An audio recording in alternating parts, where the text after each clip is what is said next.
지금 단기적으로 우리 안철수 대표님이 벌써 10여 년 정치를 하셨고, 뭐 국회의원 하시려고 정치하시는 것도 아니실 테고, 또 무슨 출세하려고 모든 분야에서 안 대표만큼 출세를 하신 분이 없습니다. 뭐 출세라기보다는 성공적인 인생을 산 사람이 없는데, 지금 정치를 계속 하시는 이유가 어디가 있습니까?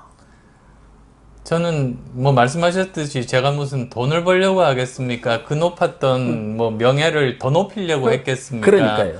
무슨 권력을 즐기고 누구가 저 세금으로 우리 편 먹여 살리려고 정치를 하겠습니까? 예. 그런 건 아니거든요.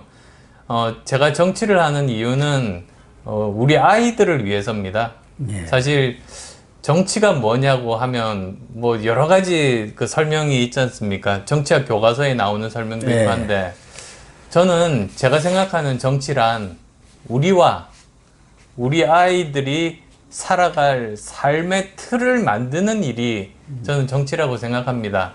그러니까 이 대한민국이라는 이 틀 속에서 태어나서 대한민국의 교육제도에서 학교를 다니고, 그리고 자유시장 경제 하에서 만들어진 기업에서 취직해서 자기 성취를 하고, 은퇴해서는 우리나라 대한민국이 만든 이 복지 틀 내에서 삶을 영위하는 것이 이 우리의 삶 아니겠습니까? 예. 그래서 이 틀이 굉장히 중요한데, 제가 정치를 하면서 할수록 느끼는 것이, 여기서 우선순위를 조금만 바꿔도 수많은 사람들이 행복하게 살 수 있습니다.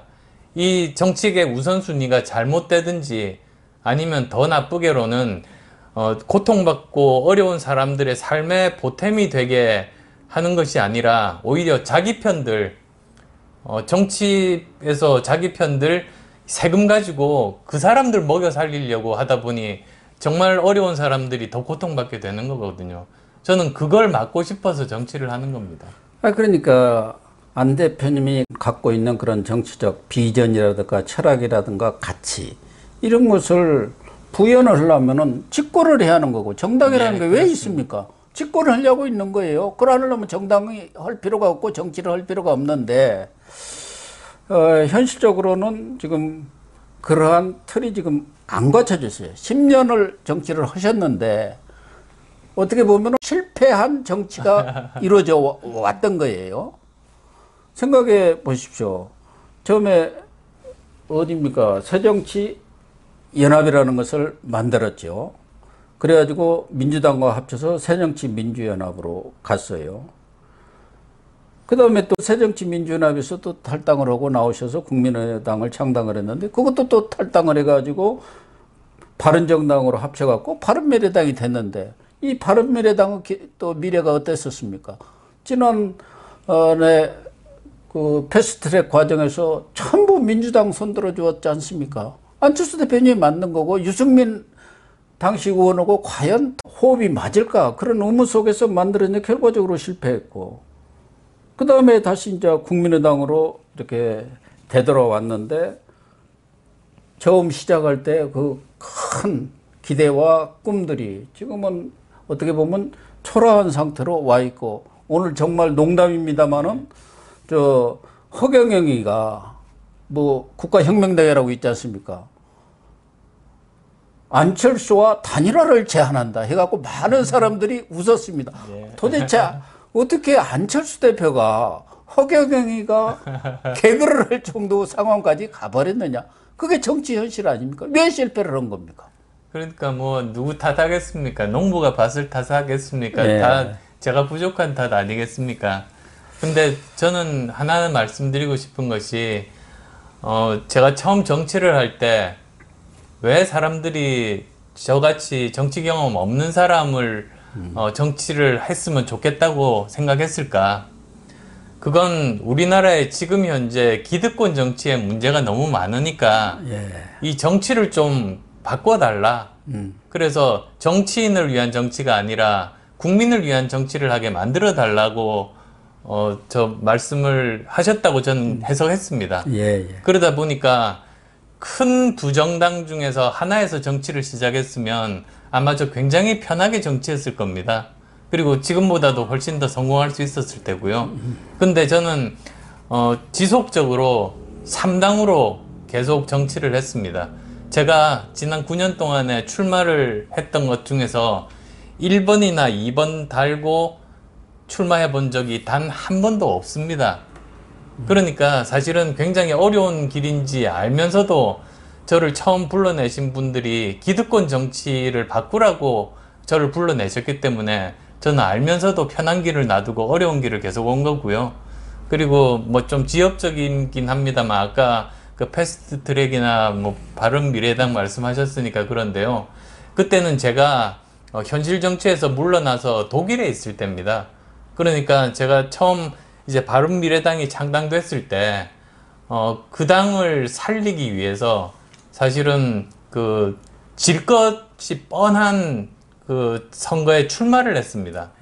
그게 제가 2017년 대선 때 저를 지방의원들이 많이 도왔거든요. 예, 예. 근데 그 사람들이 2018년에 지방선거에 출마하는데 제가 출마 안 하면은 그 사람들이 다 그냥 떨어질 게 뻔해서 제 몸을 던져서라도 한 사람이라도 더 당선시키는 게 제가 떨어지더라도 제 인간적인 도리를 다하는 거라고 생각했죠. 그래서 뭐 예상대로 떨어진 다음에 현실 정치에서 물러나겠다고 선언을 하고 독일로 갔습니다. 근데 그 상황에서 한 1년 정도 지났나요?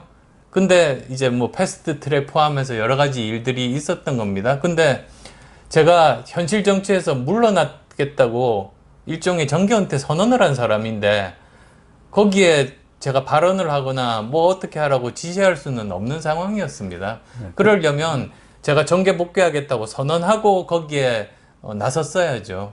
그런 사정이 있었습니다. 그래도 많은 사람들은 결국 손학규 대표가 맡았는데 손학규 대표를 누가 시켰겠느냐. 안철수 대표가 그쪽에서 지명을 해서 시킨 것 아니겠느냐. 그렇게 생각하는 거고 시작도 새정치민주연합이라는 거대 정당에서 시작을 하셨습니다. 그 후에 또 탈당해서 국민의당에서 새정치에 대한 기대 때문에 호남에서 압도적인 그런 지원을 통해서 38석이라는 우석을 만들어 줬는데 그걸 가지고 지금까지 있었더라면 아마 지금 대통령이 됐을 수도 있다고 저는 생각을 하는 사람 중에 한 명인데 그것도 또 깨가지고 바른미래당을 만들었고 결과적으로 그렇게 된 거 아니냐 이런 생각인데 그게 또 다 뭐 제가 부족한 탓이긴 합니다만 그때 정말 진실을 말씀을 드리면은 제가 그때 이제 물러나겠다고 선언을 했지 않습니까? 예, 예, 뭐. 그 다음에는 그 어떤 당대표 그 전당대회가 있을 때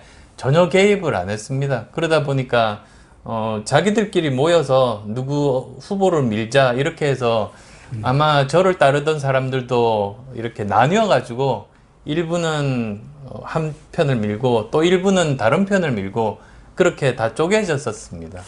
또한 나는 우리 안철수 대표님은 뭐 정치평론가들이 대부분 이야기하는 게 정치는 타이밍이라고 하는데 늘 타이밍을 놓치더라. 예. 그러니까 너무 저울질을 하는 것 아니냐. 예를 들면은 지난 4.7 재보선 때도 국민의힘에 들어갔으면은 지금 오세훈 시장이 안철수 대표가 들어오면 나는 안 하겠다. 뭐 그렇게까지 선언을 했고 뭐 호랑이를 잡으려면 호랑이 굴에 들어가야 하는데 밖에 있으면서 이런 계산 저런 계산 저울질을 하다 보니까 늘 실기를 하는 것 아니냐 그런 얘기와 함께 그래서 뭐 좀 듣기 그렇습니다만은 간절수다 이런 말까지 나온 것 아니겠습니까? 4.7 재보궐선거 때는 사실은 제가 계산을 했다면 입당했을 겁니다. 사실 계산을 하면 당연히 입당하죠. 근데 오히려 계산을 해서 오히려 더 불리한 쪽을 선택한 거 아니겠습니까? 그리고 그 이유가 사실 제가 이 야당이 대선에서 승리하기 위해서 제가 서울시장에 나온 것이고요. 그러려면 지금 현재 야당이 재편이 돼야 된다고 생각했습니다. 그래서 저는 그 국민의힘에 입당해서 쉬운 저 혼자 서울시장에 되는 길을 택한 것이 아니라 오히려 저는 이 야권이 제대로 좀 재편이 되는 계기를 또 동시에 만드는 것이 나중에 대선에서 승리할 수 있는 그 확률을 높이는 길이다. 그래서 저는 오히려 더 어려운 길을 갔었던 겁니다. 계산했으면 쉬운 길을 갔었겠죠. 힘이 있어야 재편도 되는 건데 예. 이번의 경우도 아마 많은 사람들이 그렇게 생각해요. 안철수 대표가 합당한다고 했고 그렇게 약속했으면 그냥 국민의힘에 탁 들어갔으면은 얼마든지 국민의힘 지금 상황에서 당대표도 할 수 있을 텐데 또 윤석열 전 총장이나 김동연 이런 사람들과 제3지대에서 뭔가 세력을 형성해갖고 말씀하신 대로 새로운 정치 세력 그걸 통해서 새로운 어떤 우리 정치 변혁을 가져오겠다 뭐 그런 저울질을 하다가 결국 또 실기한 것 아닌가 그런 생각들을 하는 사람이 사실은 많습니다. 뭐 본인은 그렇지 않다고 생각하실지 모르지만 그러니까 말씀하셨던 것처럼 합당이 저한테는 훨씬 편한 선택입니다. 저 생각해 보시면 그렇게 큰 조직이 안락한 면도 안정감도 주고 거기에 또 인재도 많거든요. 그러니까 훨씬 더 편한 길이고 사실 제가 선택한 길이 굉장히 어려운 길입니다. 사실 저희들 뭐 그 당세도 굉장히 작은 데다가 앞으로 몇 달 동안 아마도 양당이 치열하게 서로 경선 중 아니겠습니까? 네. 그럼 또 저희들이 묻힐 가능성도 많고 저로서는 쉬운 선택을 계산해서 한 게 아니고요.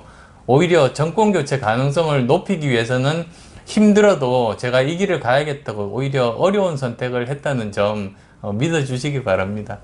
우리 안 대표님이 뭐 직접적으로 얘기는 안 하시지만 언젠가는 후보 단일화든 무슨 합당이든 가장 시너지를 높일 수 있는 그런 순간에 야권 통합 내지는 단일화를 통해서 정권 교체에 기여를 하실 것이다. 우리 안 대표님이 그런 방향으로 결과적으로는 아까 김종인 비대위원장이 얘기했던 대로 말씀하신 대로 결단을 내리지 않겠느냐 그렇게 생각을 하거든요. 기본적으로 지금 세상이 워낙 복잡하고 특히 이제 코로나19 사태가 진행되면서 지금 세계가 전쟁터입니다. 무기 전쟁이 아니고요. 과학기술 전쟁이 일어나고 있습니다. 바이든 대통령이 직접 그렇게 그 반도체 칩을 들고 그 과학기술 쪽에서 중국을 앞서려고 지휘를 하고 있습니다. 시진핑이 또 거기에서 그 뒤처지지 않으려고 그 테크 기업들에 대한 뭐 압박도 가하면서 동시에 투자도 엄청나게 하고 지금 보면 지금 세계 정상들이 먼저 나서서 가장 중점적으로 하는 것이 바로 이런 첨단 기술, 과학 기술입니다. 왜냐하면 지금 과학 기술 전쟁이기 때문입니다. 근데 우리나라 지금 대선을 보면은 아니 과학 기술에 대한 이야기를 하는 사람이 없습니다. 뭐 바지가 어떠느니 무슨 뭐 녹취록이 어떠느니 이게 우리 앞으로 먹고 사는 문제하고 무슨 관련이 있습니까? 이래가지고 어떻게 우리가 세계와 경쟁을 하겠습니까? 그래서 저는 여러 후보들이 있지 않습니까? 네. 그래서 정말로 말씀하신 대로 각 후보 한 사람이 완벽한 인간이 어디 있겠습니까? 그렇죠. 한 사람이 어떤 면은 잘하지만 어떤 면은 부족하고 또 한 사람은 또 다른 면은 잘하는데 다른 면은 부족하고 그래서 이들이 서로 선의의 경쟁을 하면 좋겠다는 말은 제가 진작부터 했습니다. 이 후보들은 야권의 후보들은 정권 교체라는 공동의 목표를 가진 선의의 경쟁자들이라고 생각하자. 그래서 누가 집권을 하더라도 그 중에서 정말로 철학이 같고 그리고 또 본인이 부족한 점을 장점으로 가지고 있는 후보들 같으면 함께 그 정부를 운영을 하면은 그게 참 좋은 모습 아니겠는가. 저도 그런 생각입니다. 지금 13명의 후보들이 국민의힘 후보로 나와 있어요. 뭐 그 중에 몇 분이 등록을 할지는 모르겠습니다만은 김태우 의원 같은 경우는 벌써 이렇게 출마 포기를 했는데요. 나중에 뭐 4명으로 압축이 된다고 하는데요. 마지막까지. 그러면은 뭐 지금 나와 계신 후보들 중에서는 누가 제일 케미가 맞을 것 같습니까? 우리 안 대표가 다음에 뭐 대권에 나가든 안 나가든 정권 교체 기여를 하실 거 아닙니까? 글쎄요. 그 케미라는 것도 사실 어폐가 있는 것이요. 사실 저 친구들끼리는 케미가 중요하지만 저는 평생 조직 생활을 많이 했습니다. 저는 기업을 만들어서 1200명짜리 기업도 만들어 봤고 그럼. 그 다음에 또 포스코 같은 대기업에서 40대 이사회 의장도 해봤고요. 그리고 또 그 서울대 대학 원장으로 그럼요. 뭐 교수님들 관리하는 게 보통 난이도가 예. 높은 게 아닌데요. 예. 거기도 관리를 해보고 그랬습니다만, 뭐 그렇게 되면 이 조직이라는 것이 친구 관계가 아니기 때문에 케미가 좋은 사람끼리만 모이는 건 불가능합니다. 아니 케미라기보다는 네, 어떤 오히려 정치적 비전이라든가 철학이라든가 가치라든가 네, 또 그렇습니다. 개인의 또 선호라는 거 있지 않습니까? 꼭 그건 뭐, 아니라도 예. 사람이라는 게 그렇기는 저 사람이 합니다. 좀 좋네 예, 그런 거 맞습니다. 있는데 지금 근데 뭐 약간, 윤석열, 예. 최재형, 유승민, 홍준표, 원희룡 그 밑에는 또 너무 그냥 1, 2%니까 얘기할 건 없을 것 같고 이 5분 중에는 누가 제일 그래도 좀 낫다 하는 분이 있습니까? 저 5분 다 이렇게 직간접적으로 또는 예. 공식 석상에서만 뵌 분도 있고 비공식 석상에만 뵌 분도 있는데요. 뭐 장단점들이 다 있습니다. 알겠습니다. 우리 안 대표님이 보기에 이번 대선 전국은 다자구도로 갈 것 같습니까? 아니면은 우리가 예상한 대로 물론 뭐 군소 후보들도 나오기는 하겠습니다만은 양강구도로 갈 것 같습니까? 그러니까 안 후보님이라든가 저쪽에서도 또 뭐 누가 튀어나와서 무슨 분당이 돼가지고 나온다든가 그렇게 되면 이제 다자구도가 되는 것이고요. 어떻게 보세요?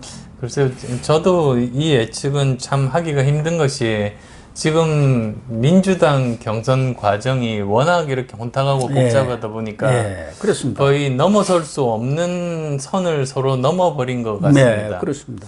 그래서 저기가 어떻게 될지가 제 1차 변수 아닐까 싶고요. 예. 거기에 따라서 다른 구도들이 다 정해질 것 같습니다. 예를 들면은 이재명, 이낙연 이 혈투가 끝나가지고 경우에 따라서는 과거 늘 대선이 있을 때마다 탈당 러시가 이루어지면서 새로운 정당도 생겼어요. 그럴 가능성도 있는데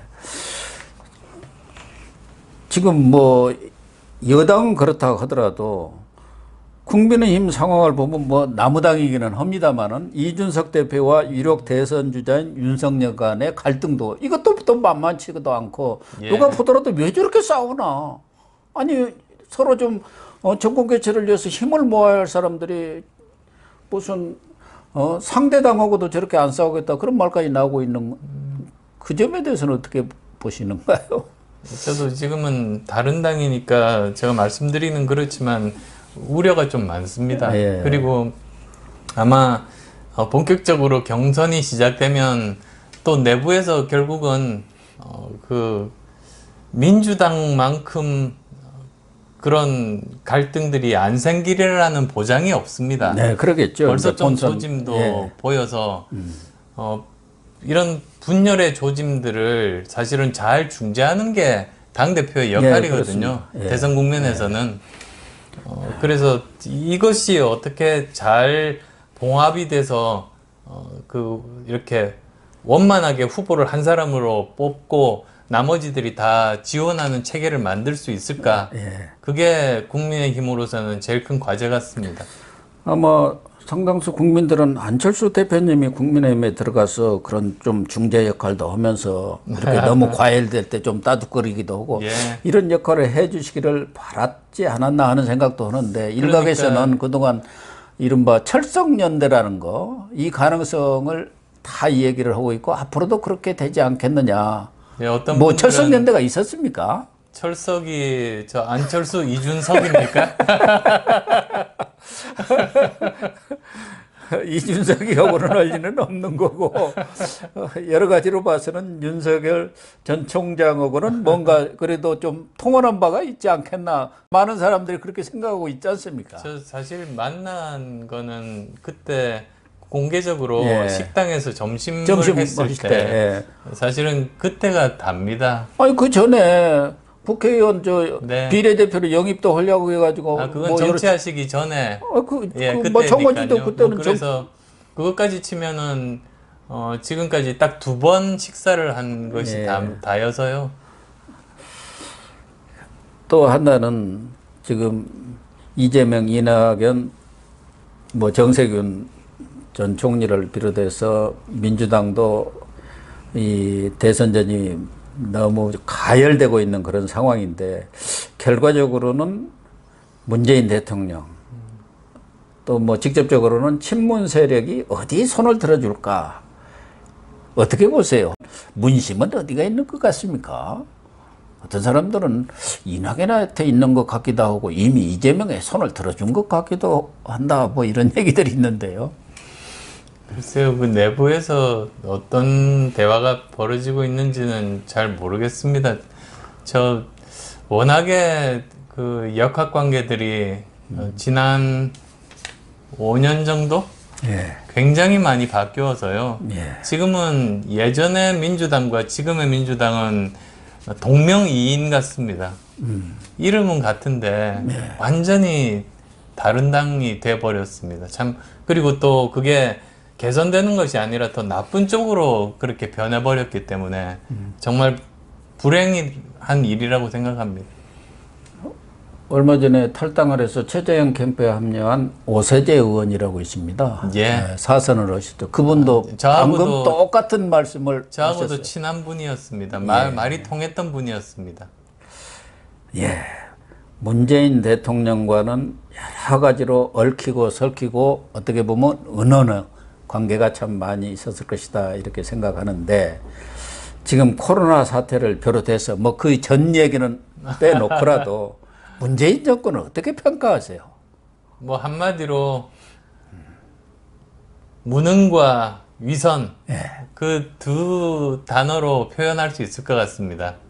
그러면 문재인 정권이 앞으로 정권을 재창출하는 것을 바라만 보고 계실 건가요? 그래서 제가 몸을 던져가지고 지난 서울시장 선거부터 네. 정권 교체에 앞장섰었지 않습니까? 예, 그렇죠. 저는 말만이 아니라 직접 몸을 던진 사람입니다. 예, 이번에도 던지시. 네, 이번에도 마찬가지로 꼭 정권 교체를 해야지만 이 나라를 살릴 수 있다는 그런 믿음으로 열심히 뛰겠습니다. 혹시 미흡한 부분이 있으면은 예, 저 한 가지만 그러면 마지막으로 말씀드리고 싶은 것이 예, 그 김경수와 드루킹의 여론 조작 사건입니다. 이미 대법원 판결이 났죠, 두 사람 다. 예, 그런데 많은 분들이 이건 과거의 일이다 이렇게 보고 계신데 절대 그렇지 않다는 거 말씀드리고 싶습니다. 이거는 현재 진행형의 일이고 이 문제를 야권에서 제대로 추궁하고 이 진실을 규명하는 노력을 하지 않는다면 다가오는 대선은 사상 최악의 디지털 여론 조작 선거가 될 겁니다. 왜 그러냐? 그때 김경수가 지휘하던 게 드루킹만이 아니었습니다. 다른 몇 개가 더 있었던 걸로 저는 알고 있습니다. 예, 그리고 또 당연한 것이 정치 조직에서 중요한 일을 한 곳에만 그렇게 일을 맡기지를 않습니다. 두 곳 이상을 맡겨야 한 곳이 실패해도 하나는 성공할 수 있거든요. 예, 그러니까 그건 당연한 상식으로 드루킹 말고 다른 조직들이 있었는데 문제는 이 특검법이 민주당에서 이렇게 여러 가지 방해를 하면서 특검법이 만들어져 가지고 드루킹만 조사하게 그렇게 돼 있었던 겁니다. 예, 그러니까 허위범 특검에서 다른 팀들은 그 손도 못 댄 거죠. 그래서 저는 그 팀이 지금도 있고 오히려 4년 전보다도 더 첨단 기술로 무장을 해서 이렇게 이번 대선에서 여론 조작하려고 준비하고 있다고 봅니다. 그래서 여기에 대해서 규명하지 않으면 바로 우리가 당할 수가 있다는 말씀드리고요. 그리고 또 있습니다. 그 당시에 드루킹이 이렇게 게시판에서 또는 뉴스에서 댓글로 활약을 했는데 그 활약하는 것을 네이버나 다음 같은 곳에서 그 관리자들이 있습니다. 예. 그 사람들이 몰랐을 리가 없습니다. 저도 IT 전문가이기 때문에 아는데요. 100% 그걸 알 수가 있습니다. 그러면 윗선에다가 보고를 했을 겁니다. 이거 어떻게 하면 되느냐고. 그런데 결국은 아무 행동도 하지 않은 것으로 보아서 그냥 그대로 활약했지 않습니까? 윗선에서 누군가가 이거를 그냥 놔두라고 방조하라고 지시를 했던 겁니다. 그리고 실제로도 보면 뭐 네이버의 임원 중에서 그 저 대선 캠프에서 활약하고 문재인 정부 청와대까지 간 사람도 있거든요. 윤영찬 의원 아닙니까? 뭐 이제 뭐 국회의원까지도 하고 그런 사람의 존재도 이미 있기 때문에 여기에 대해서도 규명을 하지 않으면 이번에 또 포탈을 이용해서 정부가 압력을 넣어가지고 또 무슨 짓을 할지를 모릅니다. 그래서 반드시 이 드루킹 문제, 김경수 문제에 대해서는 꼭 규명이 필요하다. 그래서 제가 청와대 앞 분수에서 1인 시위도 하고 그랬던 겁니다. 그러니까 김경수 혼자 일개 비서 아닙니까? 수행비서. 당신은 문재인 후보의 문재인 후보의 아들과 같은 존재죠. 예, 그 사람 혼자 그런 어마어마한 일을 할 수는 없었을 것 아니겠습니까? 그런데 허익범 특검이죠. 거기는 김경수만 수사하도록 그렇게 제한이 되어 있었거든요. 예. 그러니까 윗선 수사를 못 하고 또 다른 격가지 수사를 못 한 거예요. 그렇습니다. 그걸 지금 윤석열 총장 측에서도 허익범 특검이 살아있으니까 계속 수사를 하고 정권이 바뀌더라도 수사를 해야겠다. 그렇게 지금 이야기를 한 거 아닙니까? 드루킹 같은 조직을 움직이려면 돈이 많이 들지 않습니까? 예, 그럼요. 그러니까 또 다른 조직이 있으면 그만큼 돈이 들었을 거 아닙니까? 예. 그거를 김경수가 사재를 털어서 했을 리도 없고 그 정도 돈을 어디서 구하고 하려면 보고를 안 했을 리가 없다. 그게 예. 합리적인 뭐 판단이겠죠. 마지막으로 코로나 이 사태도 문재인 정권이 하도 거짓말을 해가지고 지금 완전히 양치기 소년이 돼버렸단 말이에요. 지금 백신 부족 사태가 계속되고 있는데 이 문제는 예. 앞으로 어떻게 해결해야 하나요?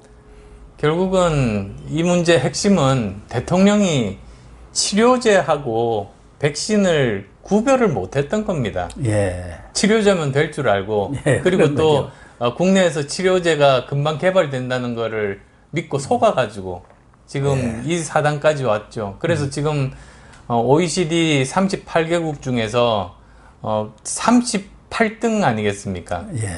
근데 저는 참 좀 분노하는 것이요. 지난번에 대통령이 그랬더라고요. 추석 때까지 1차 접종자 40%를 목표로 한다. 예. 저는 그걸 보고 분노한 것이요. 1차 접종은 접종한 거라고 하면 안 됩니다. 2차 접종까지 완료를 해야지 예. 그 사람이 다른 사람에게 전파를 한다든지 아니면은 중증행이나 사망한다든지 확률을 줄일 수가 있는 거지. 1차 접종은 그걸로 부족하거든요. 그래서 2차 접종자를 많이 늘리는 것을 목표로 해야 되는데 지금 정부에서 하는 짓이 뭐냐? 2차 접종자용 백신을 당겨가지고 1차 접종 수를 늘리는 데 써요. 예.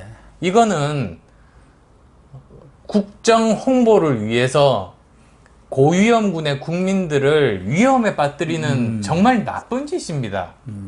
이렇게 국민을 속이면 안 되는 거죠.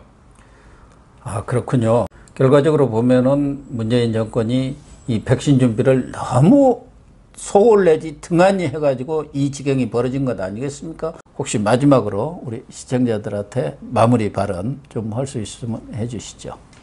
또 네, 정말 저 고영신 TV에서 좋은 기회를 주셔가지고 이렇게 또 많은 시청자분들 직접 만나 뵙고 제 말씀을 드릴 좋은 기회를 가지게 된 것 같습니다.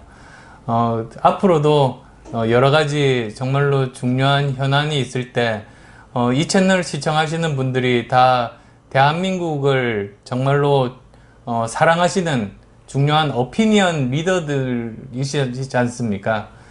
꼭 제가 여러 가지 제가 가진 나름대로의 생각들 말씀드리고 함께 공감대를 이루어서 반드시 우리나라 구하는데 일조하겠다는 약속 드리겠습니다. 감사합니다.